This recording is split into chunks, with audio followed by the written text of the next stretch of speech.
Obadiah. Sebentar Pak Ben, tadi Bapak buat satu pernyataan yang luar biasa. Yeshua HaMashiach bukan ciptaan. Ya. Karena ini yang diajarkan oleh, mohon maaf, saudara-saudara kita saksi Yehova yang dahulu dilarang oleh pemerintah Republik Indonesia, tetapi ketika Bapak Kiai Haji Abdul Rahman Wahid atau Bapak Gus Dur menjadi presiden, maka beliau memberikan izin kepada komunitas saksi Yehova. Dan inilah salah satu doktrin. Mereka berkata bahwa Yesus itu adalah ciptaan dari Elohim. Silakan Pak Ben. Ya, bagi saya memang saksi Yehova itu kalau kita lihat sejarahnya itu keluar dari satu pemahaman yang disebut Arianisme ya. Arianisme yang antara tahun 250 sampai tahun 336. Arius ya, dari Arius. Nah, jadi barangkali kita lihat bahwa Arius itu tadi saya bilang begini, bahwa waktu kita membaca Yohanes pasal 1 ayat 1, pada mula pertama adalah firman, dan firman itu bersama-sama dengan Tuhan, dan firman itu adalah Tuhan, itu adalah pernyataan paradoks. Nah, kebanyakan kita kalau kita baca itu ya, kita tidak melihat unsur paradoksnya di situ. Nah, itu kelemahan cara baca kita. Jadi kita langsung mengatakan firman itu adalah Elohim. Udah, jadi hilang tuh paradoksnya. Jadi itu linear. Separuh dihilangkan. Separuh hilang. Separuh dipegang. Bahwa dia bersama-sama dengan Elohim itu penting. Itu adalah bagian satu bagian dari pernyataan pernyataan firman ini ya, bahwa dia bersama-sama artinya dia ada bedanya. Gitu ya. Tapi waktu dikatakan dia adalah Elohim itu sama.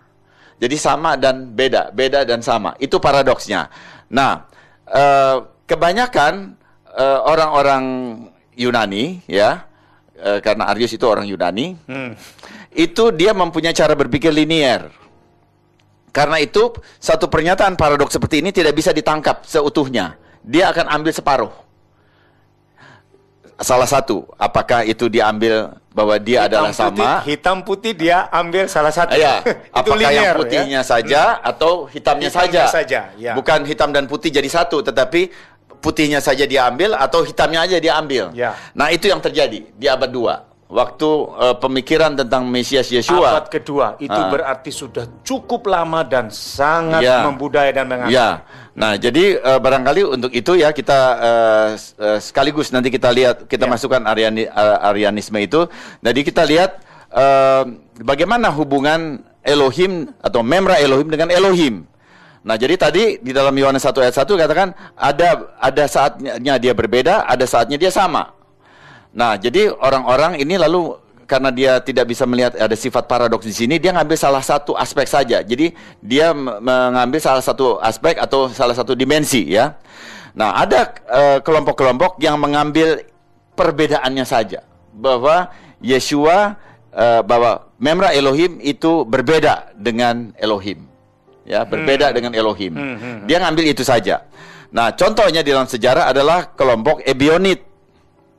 Ebionit ya, Ebion itu bahasa Ibrani itu apa, dari yang miskin gitu ya. Nah, kelompok ini mengakui bahwa Yeshua adalah Mesias. Ngaku, Pak. Dia adalah Mesias, tetapi sebagai manusia biasa. Tidak bersifat ilahi. Ya, jadi kaum Ebionit demikian.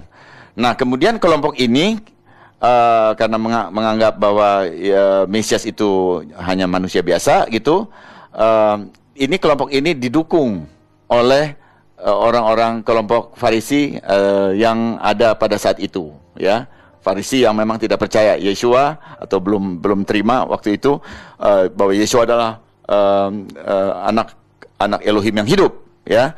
Jadi dengan ungkapan Yeshua adalah anak Elohim yang hidup, itu menunjukkan bahwa dia berasal dari Elohim tanpa diciptakan gitu ya. Nah, jadi kita bisa lihat di sini kaum Ebionit itu percaya bahwa dia Mesias, tetapi dia tidak bersifat ilahi. Jadi dia hanya mengambil salah satu aspek saja, yaitu dia memang berbeda dari Elohim. Ya, itu Ebionit. Kemudian yang kedua yang barusan tadi Bapak bilang, Arianisme, yang kemudian saat ini kita kenal dengan saksi Yehova.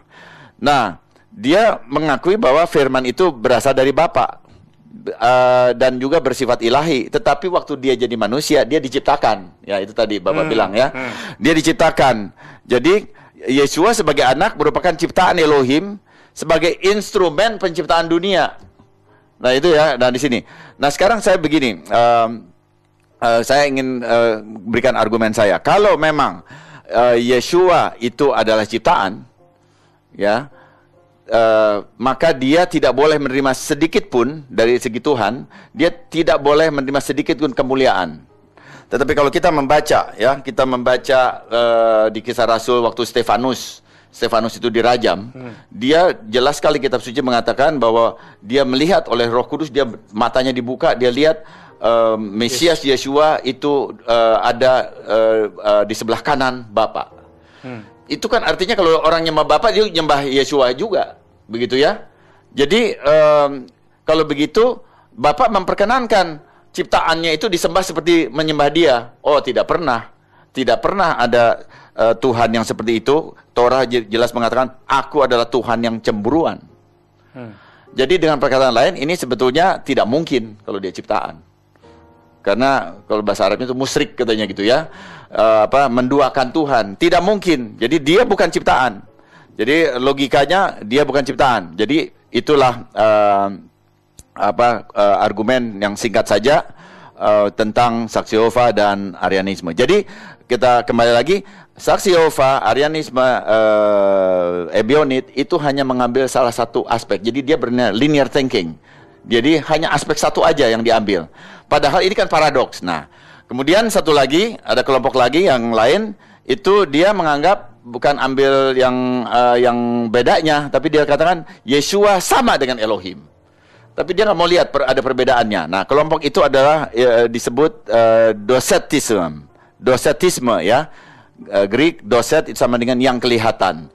Jadi kelompok ini mengajarkan Yeshua sesungguh bersifat ilahi. Sedangkan kemanusiaan itu hanya tampilan luar, seperti baju luar saja. Jadi sebetulnya dia ilahi, cuma dia dikasih bentuk luarnya itu pakaian manusia begitu ya. Akibatnya Yeshua tidak dipandang manusia sesungguhnya. Dan kalau begitu maka penderitaannya di kayu salib tidak sebenarnya. Wah, ini ngeri lagi nih pandangan begini. Ya. Jadi kalau Yeshua penderitaannya di kayu salib itu tidak sebenarnya, seperti pura-pura hanya bermain sandiwara karena dia sesungguhnya adalah Tuhan yang jadi dia tidak menderita itu, maka dia itu tidak bisa menjadi juru selamat. Karena yang bisa menebus manusia dari hukuman dosa itu harus satu ras. Ini kita belajar dari kitab Rut ya, Kinsman Redeemer, bahwa Rut itu atau kekayaannya siapa? Elimelech ya.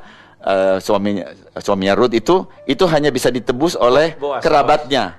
Nah, di situ kan ada satu prinsip ya, bahwa kalau kita sebagai umat manusia yang berdosa, kita perlu ditebus. Nah, yang menebus kita itu mesti yang sama, manusia juga. Nah, dengan pemahaman docetisme, maka prinsip itu dilanggar. Nah, jelas sekali bahwa ini dia memang bukan keluar dari akar Ibrani, docetisme ya. Jadi itu kita tolak karena prinsip ini kemanusiaannya itu hanya tampilan luar, jadi hanya sebagai sandiwara dia ada di kayu salib. Nah itu jadi dia hanya mengambil, dia sama, jadi dia betul-betul hanya dia betul bersifat ilahi, tetapi kemanusiaannya lalu sama sekali tidak ada. Itu hanya tampilan luar dan sesungguhnya dia tidak menderita begitu ya. Kemudian yang satu lagi Sabellianisme. Sabellianisme itu dari Sabellius tahun 215 ya. Ini juga mengambil salah satu aspek saja dari paradoks firman Elohim. Dia mengatakan Yeshua sama dengan Elohim, bilang begini, mengajarnya begini. Tuhan yang satu dapat menyatakan diri sebagai Bapa, Anak dan Roh Kudus. Ketiganya hanyalah wajah, modus, peran yang berbeda dari Tuhan yang tunggal. Tunggal dalam arti betul-betul tunggal, satu begitu ya. Nah, jadi dikatakan begini, jadi pada satu saat Tuhan yang satu itu muncul dalam bentuk Bapa. Kemudian satu saat yang lain dia muncul dalam berperan sebagai anak, pada saat yang lain dia berperan sebagai Roh Kudus, tetapi itu hanya satu sebetulnya. Jadi semuanya, jadi Bapa dengan anak itu ya Bapa ya anak. Jadi anak itu adalah bapak. Nah, kan kita bisa lihat tuh ada banyak pernyataan